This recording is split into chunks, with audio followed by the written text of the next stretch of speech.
today I'm talking about inland sea witches. Now, a lot of people, when they think of a sea witch, they think about a person that lives by the sea, that practices by the sea, with the sea, physically there. But that is simply not accurate.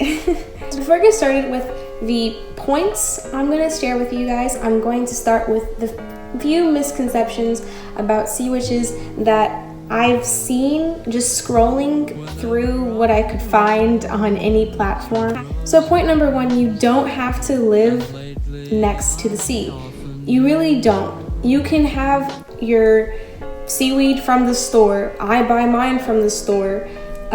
Seashells, I've just accumulated them over the years. Sand, I went on vacation and I took it with me. You can bring the sea to you. You don't have to always go to the sea. My next point is there is no real sea witch. Now, you might be wondering, what are you talking about? I mean, there's no initiation for a sea witch. There's none of that. You don't have to necessarily do a bunch of things such as go to the sea every single day, meditate with the ocean every single day in order to be a sea witch. It's completely ludicrous. And I need to drive this point in. You don't need the ocean physically with you. If you are connected with the ocean on a spiritual and emotional level, then that is enough in my opinion. I feel like you can also, like I said, you can bring the ocean to you. You don't necessarily have to take once a year trips in order to be a real sea witch. Now, another point, your magic may not be potent enough. Well, not potent, but it will work. You don't necessarily need seawater. You can use any other form of water. Lake water, rainwater, storm water, things like that. You don't necessarily need ocean water. It helps, but you don't need it. All right, now I'm going to be getting into my points about being a sea witch. One of my strongest points, set up an altar. Now, you can do whatever you want with this altar. Mine is ocean themed, obviously, but here's some ideas if you are a sea witch that doesn't live by the ocean for your altar. Now, what I suggest is you get blue, white, and green candles. Those really give off the ocean color vibe, in my opinion. Salt, I know that you have some sea salt in your cupboard just lying around. Get a little bowl and you put salt in it, and it's used for cleansing, healing, protection. All of those things. You can just use regular table salt and Himalayan salt if you have that. If you have sand and shells, great, that's perfect. My shells I accumulated over time. My family is they're huge ocean lovers. So I just collected over time. But you can, if you have shells just lying around for decoration, use them. If you have decorative sand, use it. You can. It's the same thing in my opinion. Now, my next thing, meditate with the ocean. Now what I mean by that, what I like to do is when I'm getting ready to meditate or pray, I will put my earbuds in and I will listen to the ocean waves. An audio from YouTube, Spotify, wherever you can find it, that's what I do. And it helps me feel like I am physically next to the ocean. Even though I'm not, it's just a cute little tidbit I've accumulated in my practice that I feel helps me. Another point, baths, ritual showers, just having that water around you really does help. Use the colored candles, or if you go to the store like Bath and Body Works or something and you find candles that say sex on the beach or beach linen or something like that, that can help. It can make you feel like you're next to the ocean. And during that meditation time, either with a bath or just outside in your room on your floor, which is what I like to do, just imagine yourself next to the sea, and that really does make a difference. Now, crystals. We're moving on to crystals. If you can get your hands on crystals, I only have a few, but I compiled a little list of just some starter crystals if you can find them. First of all, You can get pearl. Pearl is obvious, the most obvious gem that you can get for sea witchcraft. Sapphire, it's blue, reminds you of the sea.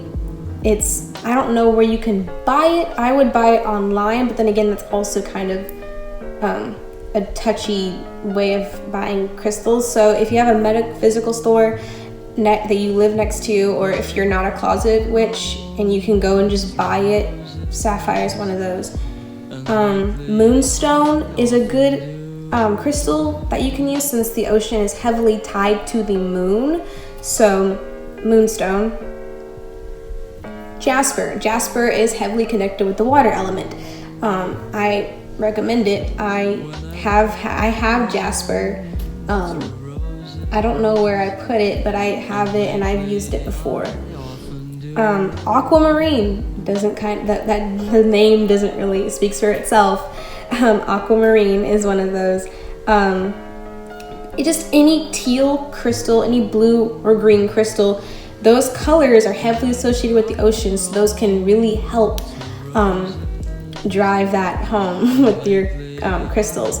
Also, clear quartz is a base crystal for any other crystal. Just like a white candle is a base candle for every other color, same goes for quartz, white quartz. Now, herbs. What herbs can you use that you just have in your cabinet that you didn't know you could use in your sea witchcraft? Coconut, when they're in season, buy them. You can gather the husk, keep those husks. Coconut water inside that coconut is a really potent. It reminds you of the beach. It's from the beach, so it's an herb that can help you in your craft. Seaweed. Now you're probably wondering, where the heck can I get seaweed? If you've been in any type of grocery store and you pass little packets of seaweed, those can be used. They're already dried for you. You can use them. Or you can go to a sushi store and ask for, hey, do you guys have some seaweed? They'll probably give it to you. You have to pay for it, obviously, but they'll probably give it to you. That's what I use. That's what I tried, but I think it's easier if I just buy the prepackaged seaweed. Grapes. Grapes are tied with the water element. I know that much, and you probably bought grapes and didn't know that. You can use grapes. Any type of fruit or vegetable that is watery, like a watermelon, that can also be used. Chamomile helps with the mind, it helps with sleep, it helps with meditation. That's what I use it for. And lemon. You can use lemon. That's also something that you can use in your craft for sea witchcraft. I didn't even know that until I was researching it. Lettuce. Lettuce is a very watery vegetable.